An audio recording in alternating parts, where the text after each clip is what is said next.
Arranco, Damián.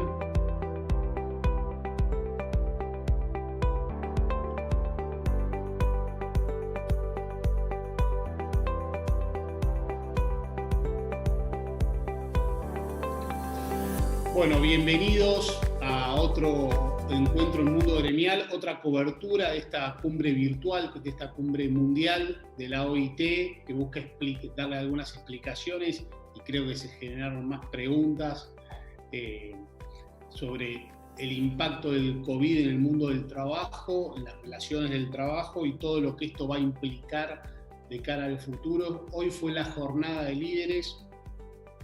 De la región habló el presidente uruguayo de Panamá, la directora del Banco Mundial, el secretario general de Naciones Unidas, Gutiérrez, y la verdad, y bueno, iba a estar el presidente de la República Argentina, que no participó, teníamos cierta expectativa. A partir de ayer, de alguna manera, se fueron afinando un poco los discursos y la posición como analizamos previo a la transmisión de hoy. Y para poder avanzar en este análisis, invitamos a tres amigos, creo que también son amigos entre ellos, y tal vez este programa lo vamos a poder repetir el año que viene desde Ginebra.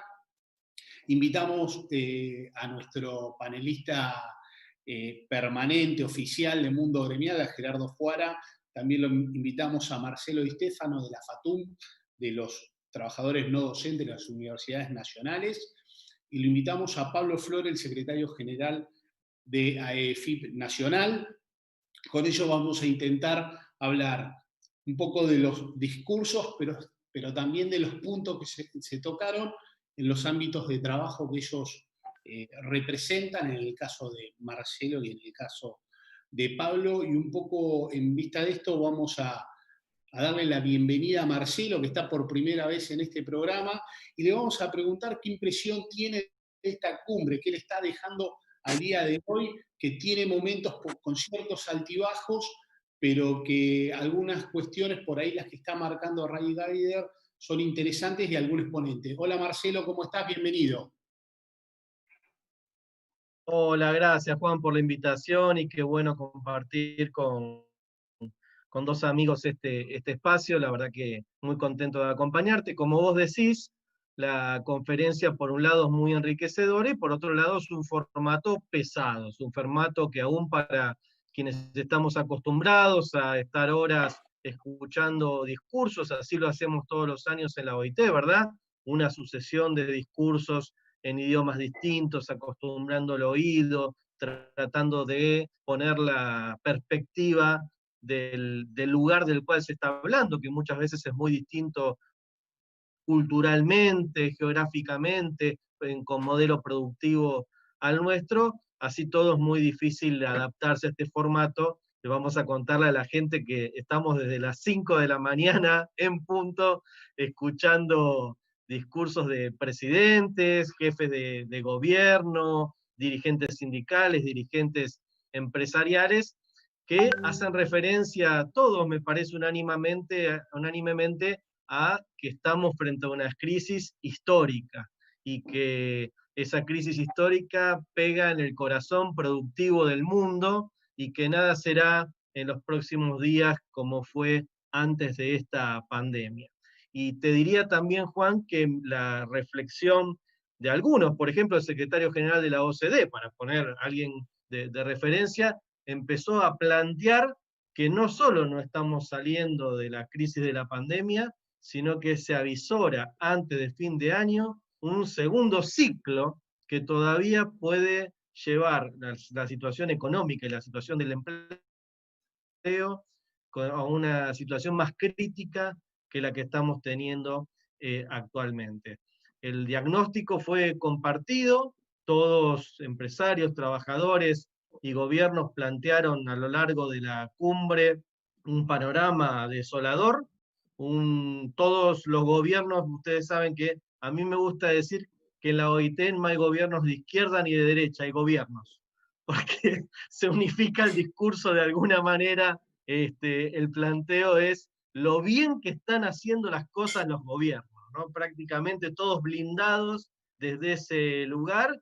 En algunos casos nosotros podemos dar fe del desastre de algunos de esos gobernantes, de cómo hablan de diálogo social por un lado, pero nosotros sabemos muy bien que no lo practican en sus países. A mí me sorprendía la situación del presidente de Honduras, por ejemplo. Honduras es el país del mundo que tiene mayor nivel de violación de los derechos humanos laborales.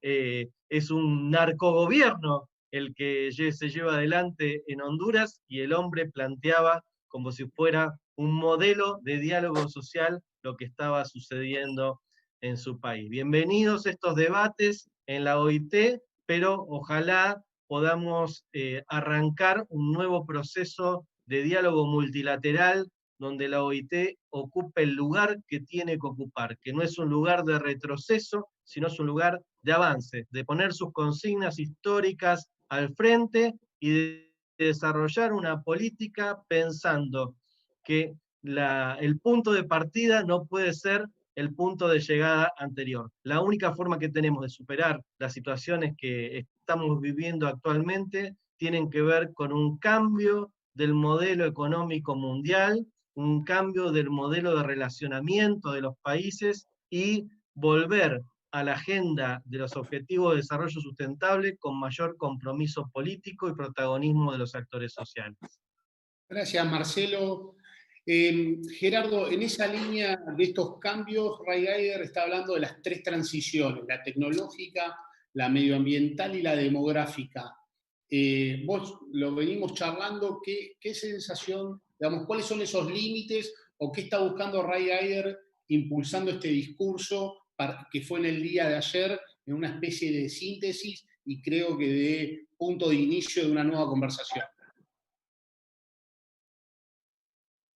Gerardo. Hola, buenas tardes. Saludo nuevamente a Marcelo y a Pablo, dos compañeros habituales a los que respeto y admiro. Marcelo, aparte de dirigente sindical, es un docente de Derecho que trabaja continuamente con esta materia, así que es quien más experiencia tiene de nosotros en la visión de las normas jurídicas. Y a Pablo No es así, no hemos es así. viajado muchas veces y hemos compartido muchas conversaciones en estos temas internacionales y sé de su dedicación. Las tres transiciones que mencionaba ayer Ryder vienen del documento final de la cumbre del 2019, del documento de febrero de 2019, que es el preparatorio de la declaración del centenario. Y son transiciones porque son desafíos ineludibles. Hay una transición tecnológica derivada del agotamiento del modelo del combustible fósil. La Unión Europea está decidida a ir por esa transición, por esa vía. Tiene un programa de 780.000 millones de euros para impulsar la economía circular. Cambio de matriz energética, cambio de matriz productiva y un mercado de bienes y servicios que va a entrar a fundar en base a otro modelo económico. Uno se engancha o no con eso, un bloque económico frente a los otros.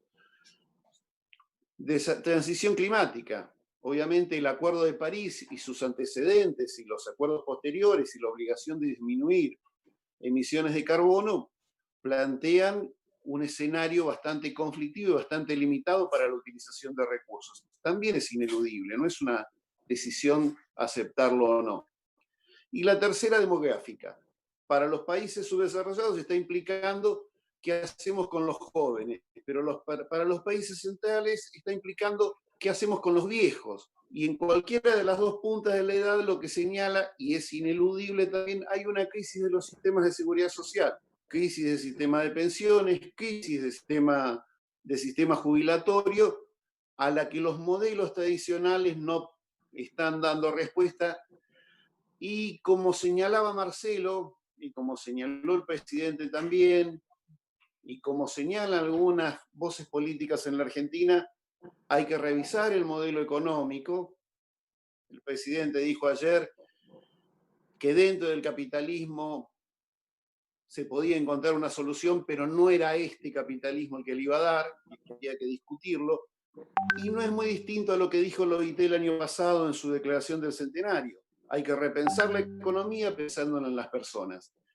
Y no es muy distinta a las voces que suenan pidiendo un nuevo pacto social en la Argentina, las que resonaron en la OIT el año pasado, pidiendo un nuevo contrato social donde el trabajo decente fuera la base en la que pivotara todo esto. Hay algo que dijo Reider ayer y que hoy faltó, que las soluciones para lo que viene no están en el pasado. Y supongo que está queriendo decir que el modelo económico que previó soluciones ya no las tiene. En los 20 años de este siglo tuvimos 2 crisis financieras, 4 crisis sanitarias, una crisis climática persistente, con un horizonte de irreversibilidad en 2 décadas, y 6 de cada 10 personas del mundo no tienen trabajo formal. La pandemia no está generando un escenario distinto, solo está clarificando el escenario catastrófico que teníamos de antes. Está poniendo blanco sobre negro los problemas que ocultábamos pensando que éramos el sapo de la olla que hierve lentamente. Bueno, ahora la olla hirvió. Muchas gracias, Gerardo. Pablo, en muchos discursos, particularmente del sector del Estado y también de sectores de gobierno, hablan de la importancia del trabajador estatal. Y de alguna manera, esta situación del COVID puso en cierta evidencia la importancia del sector estatal, la importancia del trabajador del Estado. Y bueno, ustedes como un gremio específico dentro de este mundo, de ese universo, ¿cómo están transitando en el organismo esa función y esta situación? Bueno, gracias por la invitación, saludo a los muchachos, la verdad una alegría encontrarnos, aunque sea por esta vía. Mirá, yo creo que antes de ir a la pregunta específica, esto que venían hablando los compañeros de los discursos de la mayoría de los que estuvieron en la jornada de la OIT, y sobre todo los de la región, ¿no? Me parece que evidencian y desnudan la improvisación que hay en todos los modelos, digamos, qué rumbo tenemos que clarificar para poder, digamos, caminar hacia ese desarrollo que buscamos, ¿no? Obviamente, las conclusiones de la mayoría de los discursos es que se evidencia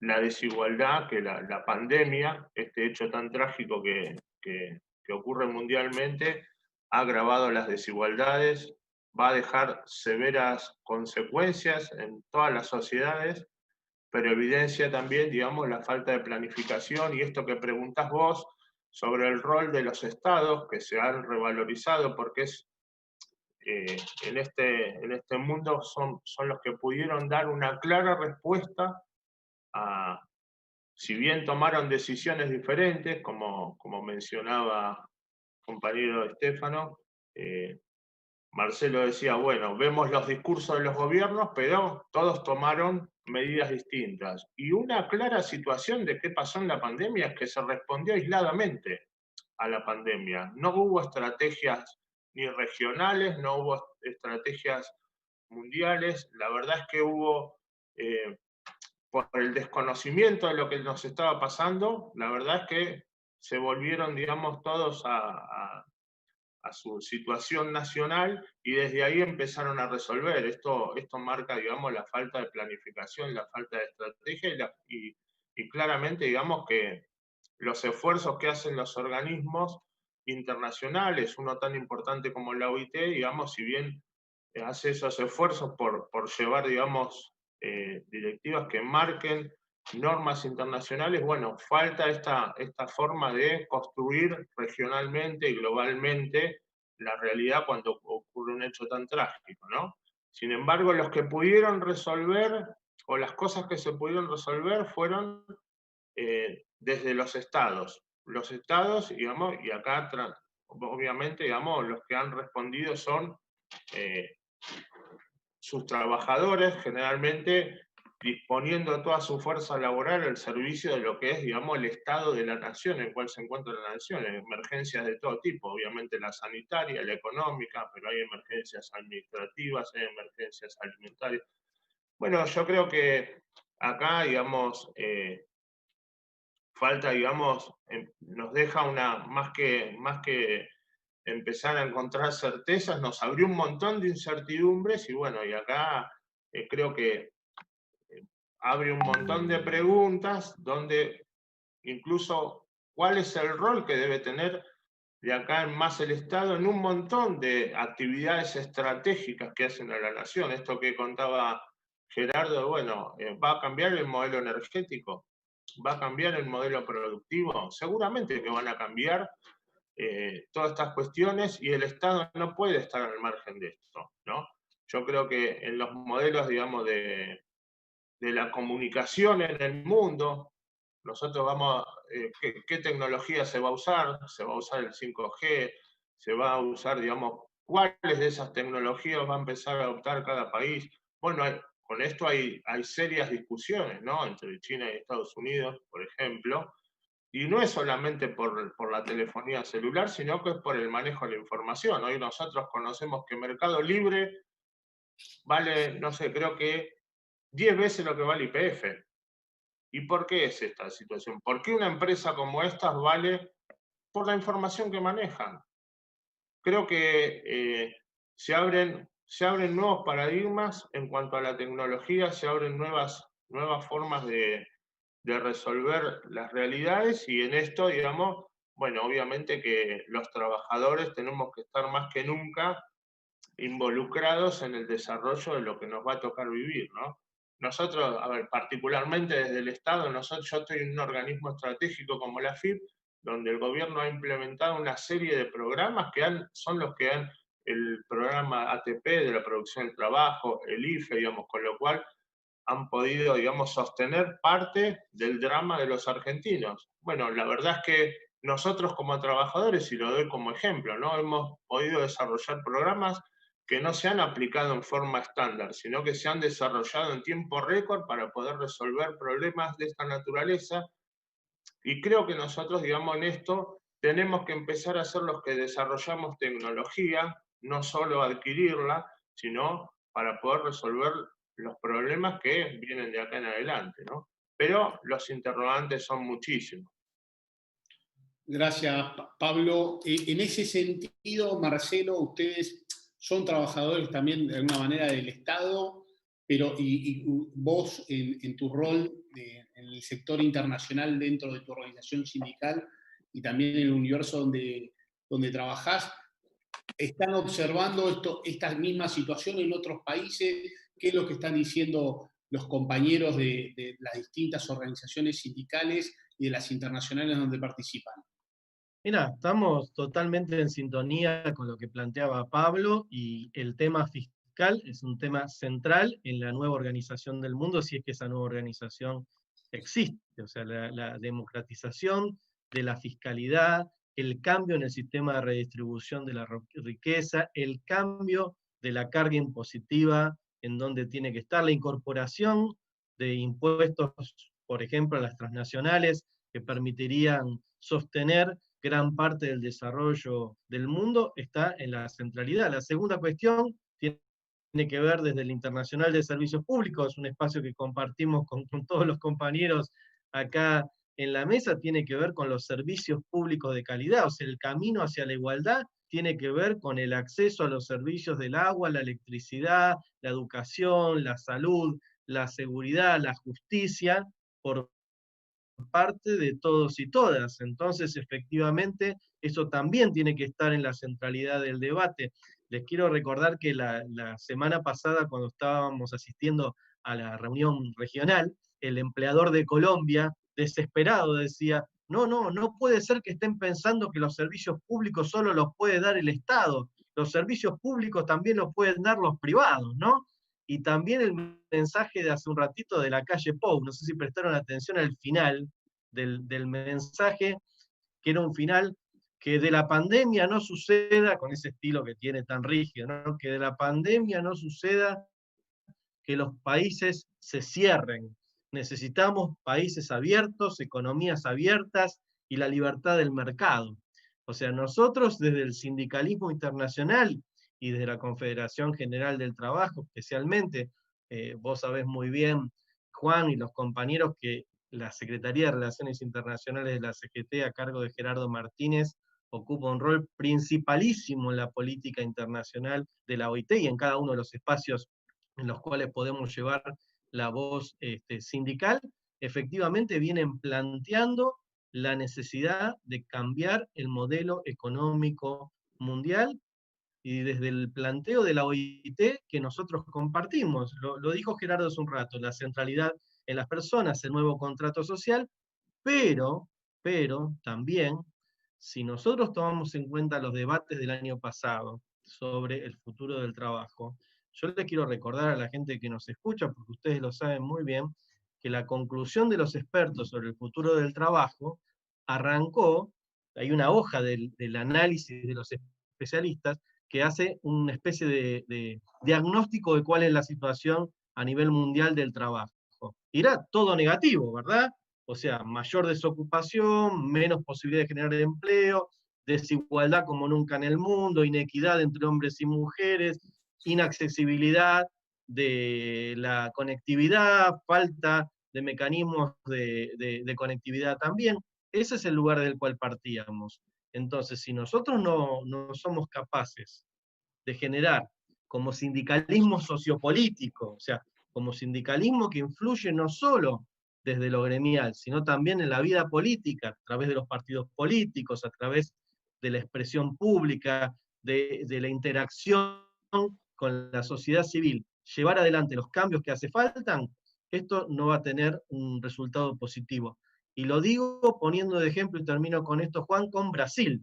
O sea, no sé si vieron los videos de hoy a Bolsonaro tomándose la pastilla, no me va a salir el nombre, hidroclotoxina, algo así, haciendo la propaganda como si por ahí pasaría la solución del problema del coronavirus. Si desde el movimiento sindical no somos capaces también de generar una conciencia social para no tener en la región y en el mundo presidentes como Bolsonaro, como Trump y como tantos otros, para no ponerme en problemas a la hora de nombrarlos, efectivamente no vamos a salir de esta situación con un proceso positivo de democratización y de igualdad, sino que siempre se puede estar un poquito peor. Y el capitalismo siempre tiene esa capacidad, en su versión neoliberal en este momento de la historia, de readaptarse para seguir generando más condiciones de lucro para los que más tienen y más pobreza para los que no.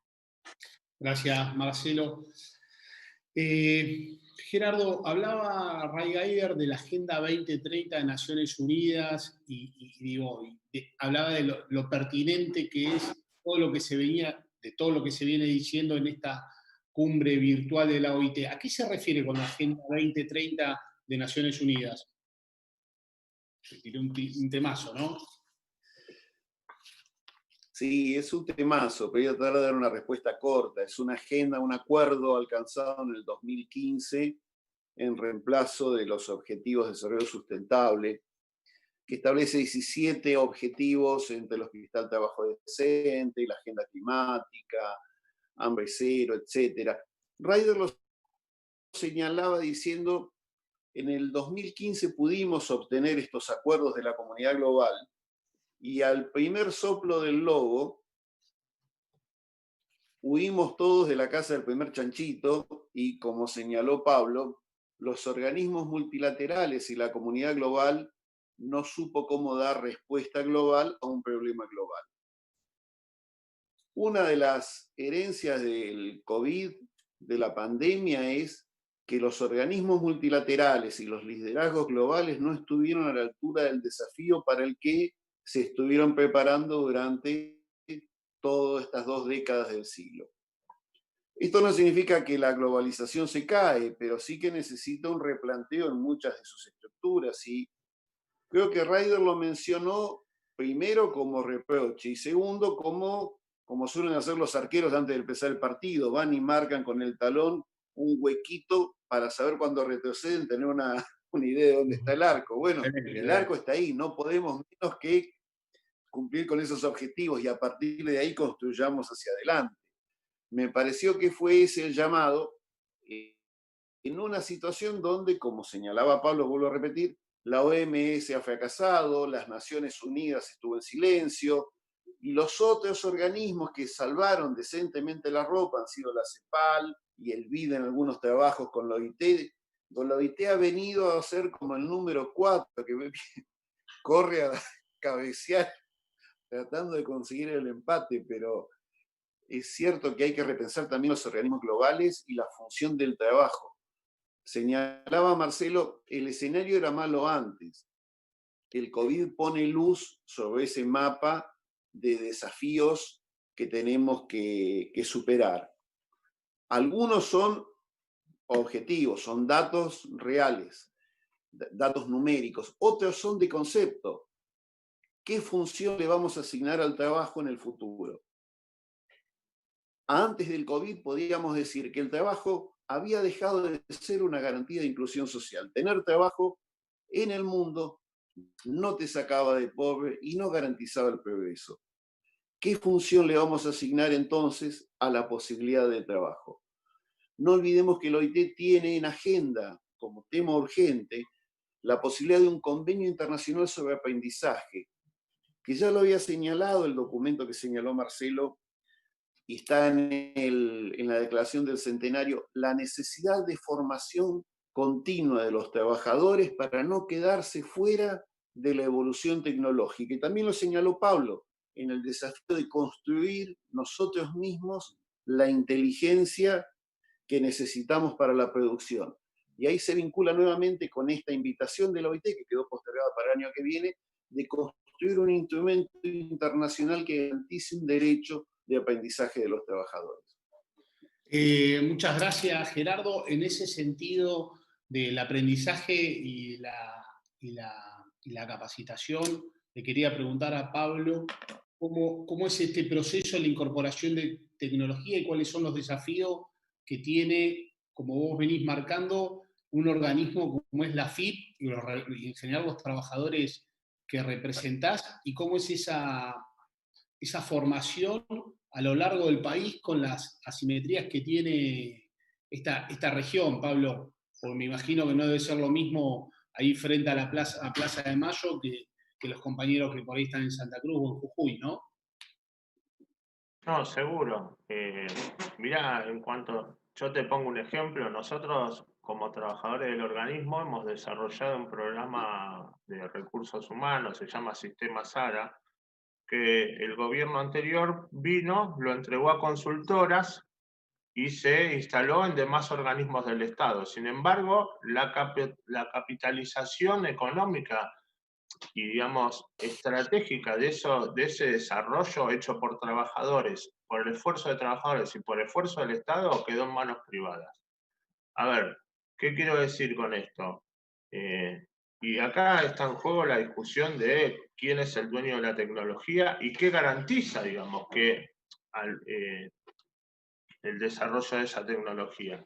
En función de esto, yo te puedo decir que bueno, una cuestión es de qué tecnologías nos hacemos y después cómo las llevamos al general de la población. Nosotros, en nuestro caso, podemos capacitar hoy sobre actualización tributaria, programas, normas, que es relativamente sencillo. Ahora, yo imagino en un programa de producción y trabajo, en un desarrollo de la industria, en un desarrollo estratégico de la nación, y la verdad que los gremios se están capacitando en función de la coyuntura.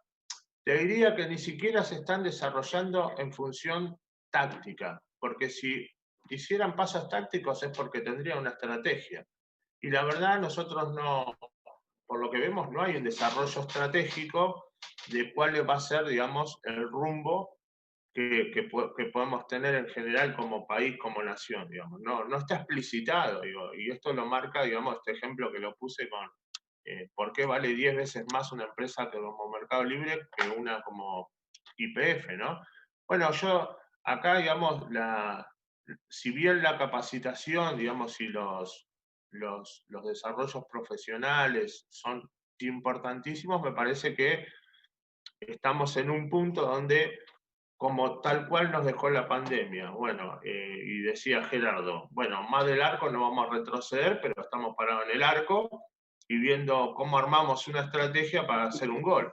Y la verdad es que en función, digamos, de que uno desea empezar a tener una claridad en el rumbo de desarrollo, y esto tiene que ver no solo con el desarrollo de la nación, sino con el desarrollo de las regiones, porque a ver, si dos países como Argentina y Brasil en una región como Latinoamérica todavía no tienen acuerdos generales hace, digamos, de que asumieron sus propios presidentes, sus propios gobiernos, creo que, bueno, es muy difícil que nosotros tengamos claridad en qué nos tenemos que capacitar, en qué, bueno, los esfuerzos son puramente coyunturales y los gremios y los trabajadores se están desarrollando en este sentido. Creo que esto que también mencionaba Gerardo, bueno, a ver, ¿qué sería el diálogo tripartito, un diálogo social? Bueno, empezar a caminar en ese sentido y desarrollar ese rumbo claro para todos los sectores del país que quieren, digamos, empezar con un desarrollo absolutamente constructivo, sustentable, que pueda marcar un rumbo claro en el país, y en función de eso, vos te haces de qué tecnología vas a usar, de cómo vas a instrumentar y cómo vas a llegar al conjunto de la población en función. A ver, yo te digo una cuestión simple. Entre las organizaciones sindicales no debe haber menos de, no sé, 2.000 o 3.000 centros de formación en todo el país. Con lo cual me parece, digamos, que la capacidad para desarrollar un plan de educación, de formación, me parece que tiene que haber una decisión política. Ahora, esa decisión política tiene que estar tomada en función de una estrategia de desarrollo. Bueno, creo que es un poco lo que nos falta y creo que en ese sentido nosotros tenemos que darle una mirada y empujar a este debate que, si bien todos lo estamos dando un poco, se lo está dando desde la Confederación General del Trabajo, se lo está dando en los ámbitos internacionales, pero bueno, obviamente nosotros miramos un poco nuestro país y decimos, bueno, la realidad que tenemos es esta, y las miras hacia dónde ponemos el enfoque, bueno, necesitamos ese diálogo tripartito, social, convocante a todos los sectores que hacen a la realidad del país, que den un rumbo claro en el desarrollo del país para poder tener y empezar con un desarrollo que vos puedas dar pasos tácticos hacia ese desarrollo estratégico. Hoy creo que los esfuerzos se están dando en la coyuntura. Marcelo, te iba a preguntar un poco el futuro en la cuestión salud, tanto de los trabajadores, pero también como de los alumnos el día de mañana y cómo están trabajando, pero previamente quiero saber si querés agregar algo a lo que dijo Pablo en la línea de que están... No, me encanta el planteo de Pablo, al final me enganché, viste que lo sentó esta idea de la infraestructura que tenemos las organizaciones sindicales en materia de capacitación. Es un tema que a mí me apasiona porque el modelo argentino de sindicatos tiene cosas malas y cosas buenas, muchas más buenas que malas, pero entre ellas hay una decisión de inversión económica de las organizaciones sindicales en la capacitación de sus trabajadores que no se condice con la decisión política y mucho menos con la de los empleadores, ¿no? Así que ahí hay mucho para desarrollar. Esta semana tuvimos una buena noticia que el Ministerio de Trabajo puso en marcha aquella vieja comisión de formación profesional que se había aprobado allá por el año 2011, pero ahora se puso en marcha. Tal vez ese puede ser un escenario. Tenemos mucho por trabajar ahí. Y con relación a lo que tiene que ver con nuestra actividad, nosotros ayer también se aprobó en el ámbito del Ministerio de Educación, hay una mesa de diálogo que integramos con el Consejo Interuniversitario Nacional, los rectores, nuestra federación, los sindicatos docentes, la Federación Universitaria Argentina, una especie de protocolo, permítanme el juego de palabras, ¿no? Porque ustedes saben que cada una de las universidades es autónoma y autárquica, entonces, y además que tiene características distintas, además que la pandemia no afecta de la misma manera en todo el país, entonces después efectivamente cada una de las universidades en un proceso de diálogo social donde participan los sindicatos afiliados a nuestra federación, a la FATUM a nivel nacional, pero son 57 universidades, tienen que armar los protocolos, que te digo que tienen dos instancias. Una primera instancia es el trabajo que estamos haciendo previo a la posibilidad de que los alumnos vengan en lo que se llama la nueva presencialidad, que todavía no tenemos en claro de cómo va a ser. O sea, hay una etapa del trabajo esencial, ¿no?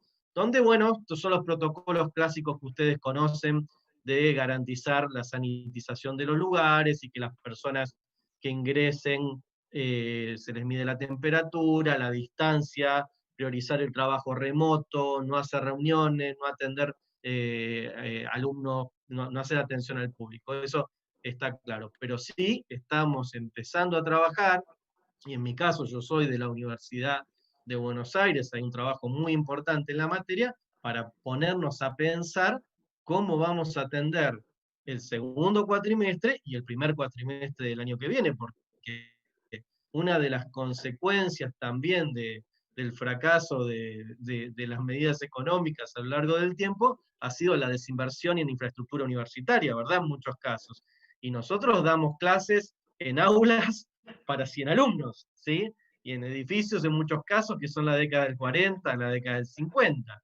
Entonces, es imposible un cambio. Ustedes todos conocen la vida universitaria, en el caso tuyo, Juan, en La Plata, en el caso de ellos, es imposible generar condiciones de control sanitario para los niveles de masividad que nosotros tenemos. ¿sí? La UBA es una provincia en esta discusión. La UBA es una provincia. Vos imaginate, yo como decía, soy profesor en mi sindicato, la Federación de los Trabajadores No Docentes, pero yo además desarrollo la tarea docente y, bueno, en la Facultad de Ciencias Económicas, que es la facultad más grande de Latinoamérica, para que tengas idea en cuanto a número de alumnos,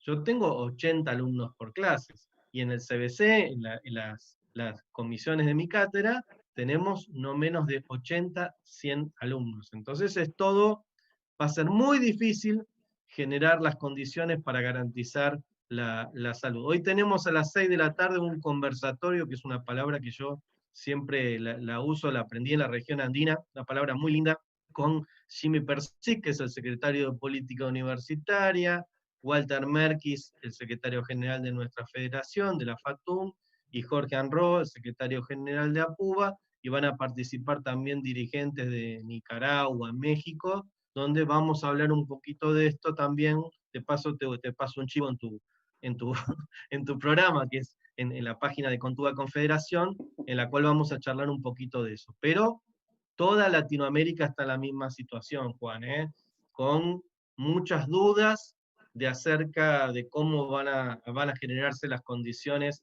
para esa nueva normalidad que no nos animamos a poder describir, y las universidades pueden ser justamente espacios de esto que señalo, porque me quedó en la cabeza muy fuerte cuando lo dijo el secretario general de la OCDE, que esta idea del segundo brote, ¿no? Que no estaba en nuestra cabeza, no estaba en nuestro escenario, pero que ya se está poniendo en la agenda.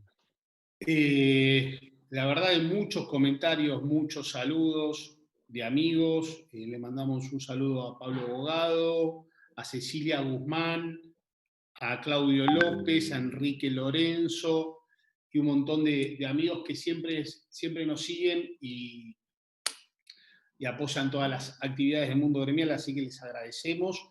Gerardo, mañana es el Día de los Mandantes. ¿Cuál es la función de los mandantes? ¿Cuál es qué significa esta actividad para la cumbre? Los mandantes son los representantes de los tres sectores. La OIT tiene la particularidad, bueno, la pregunta le hubiera respondido mejor Marcelo, tiene la particularidad que es un tripartismo imperfecto, donde los gobiernos tienen la mitad de votos y la otra mitad se lo reparten en partes iguales los representantes de los empleadores y de los sindicatos de cada país. Los mandantes son los que toman las decisiones. Esta forma de funcionamiento única entre los organismos de Naciones Unidas hace que la OIT sea mucho más rica, más transparente y más democrática que el resto de los organismos. Igual no alcanza, obviamente, como hemos visto en estas charlas de la cumbre, tienden a ser autorreferenciales, autosatisfactorios, a cubrir un poco la burocracia y la estructura burocrática de la organización. La OIT tiene algunas líneas de tratar de abrirse a otros espacios de la sociedad. La apertura hacia el espacio académico es muy poca. Otras voces de la sociedad no se escuchan, y vuelvo a insistir, 6 de cada 10 trabajadores del mundo están en el trabajo informal. Estructuras sindicales como la nuestra no llevan la voz de esos trabajadores. El reclamo para esos sectores, o por esos sectores, no sé si es tan eficaz como debería serlo, como suele ser en la calle en nuestros países. De cualquier manera, se encuentra ante un desafío histórico de tomar nota de lo que ha pasado. Como decía Pablo, estamos en la línea defendiendo que no entre la pelota. Y nos va a quedar, como decía Marcelo, un escenario que no nos imaginábamos. Es el momento de la audacia de la OIT. Creo que tuvo un... Alain Supiot dijo el año pasado en una charla magistral que dio en la UBA que esperaba que el documento del centenario fuera un instrumento más audaz, y se quedó a mitad de camino. Bueno, la historia le da a la OIT otra oportunidad de ser lo suficientemente audaz como para plantear los debates que no nos atrevimos, en términos de cuál es la economía que necesitamos, no la que hay, sino la que necesitamos, la función del trabajo, la función de un seguro universal. La OIT planteó en el documento del grupo de alto nivel, de esa cumbre de intelectuales previa al documento del centenario, la posibilidad de un seguro universal de trabajo y capacitación, porque el documento entendía que no alcanza con una remuneración para ser incluido. Necesitas la adquisición continua de conocimientos para no quedarte fuera de un sistema que está en una transición muy fuerte, muy veloz y muy desigual para adquirir posiciones de trabajo. Muchas gracias, Gerardo. Última pregunta para Pablo. Pablo, en esta reconstrucción del aparato productivo, ¿cuál crees que tiene que ser el rol de las organizaciones sindicales, entendiendo la centralidad que tienen en el sistema laboral y partícipes también de ese diálogo tripartito en el cual promueve la OIT? No, a ver, me parece, digamos, que tienen que tener un rol protagónico, ¿no? ¿Quién más que los trabajadores pueden, digamos, saber, digamos, de cada actividad que desarrolla un país, digamos, los saberes conjuntos para poder sintetizar, digamos, en un proyecto? Me parece que es un poco lo que hablábamos antes, ¿no?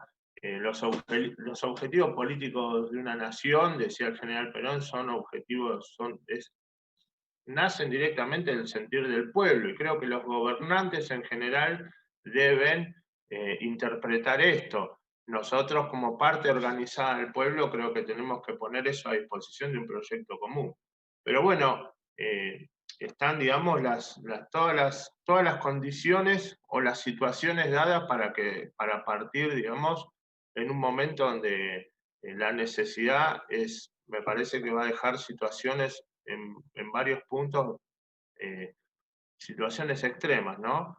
Va a haber, digamos, se está viendo grandes sufrimientos a pesar de los esfuerzos que se hacen. Bueno, yo creo que eso amerita, como decían algunos de los funcionarios de la OIT en los discursos, algunos de los representantes que participaban, bueno, detrás de cada estadística y de cada número hay personas que sufren, y eso es lo que nos hace a nosotros poner en discusión, digamos, todo lo que pongamos en esta discusión va atrás con una responsabilidad mucho más grande que discutir una estadística, que discutir números, sino que estamos discutiendo el presente y el futuro de nuestra nación y de los que viven adentro de cada país. Así que la OIT es un organismo como decía Gerardo, digamos, uno de los más democráticos que hay en el aspecto internacional, y me parece que sobre todo los trabajadores tenemos que tratar, digamos, de que sea una de las herramientas más válidas para encaminar todas estas discusiones. Y que bueno, creo que desde ese punto de vista nosotros tenemos que seguir con todos los esfuerzos generando estos debates, pero con una participación activa de los trabajadores. Bueno, Pablo, Gerardo, Marcelo, muchísimas gracias por esta participación. Son 3 amigos, esperemos que podamos reeditar este debate en algún momento, y yo les agradezco que siempre el acompañamiento que tienen con el mundo gremial. Muchas gracias, muchachos. Gracias a vos, Juan. Sí, Gracias, chicos. Chao, bueno, gracias a ustedes. Y yo quiero invitarlos a todos a la emisión de mañana con este Día de los Mandantes. También pueden ver los discursos y el programa, si se engancharon sobre el final, en todas las redes sociales de Mundo Gremial. Están también todos los comentarios y las notas de contenidos en mundogremial.com, y los invito a suscribirse al canal de Mundo Gremial en YouTube. Así que muchas gracias, mañana los esperamos. Vamos a estar comunicando en nuestras redes los horarios de la agenda que se va construyendo día a día, y estamos muy contentos de poder cubrir esta cumbre virtual de la OIT, esta cumbre mundial, que ha sido un desafío no solo para el organismo, sino para todos los participantes y particularmente para el movimiento obrero. Así que muchísimas gracias, los esperamos mañana y bueno, ahí estaremos. Adiós.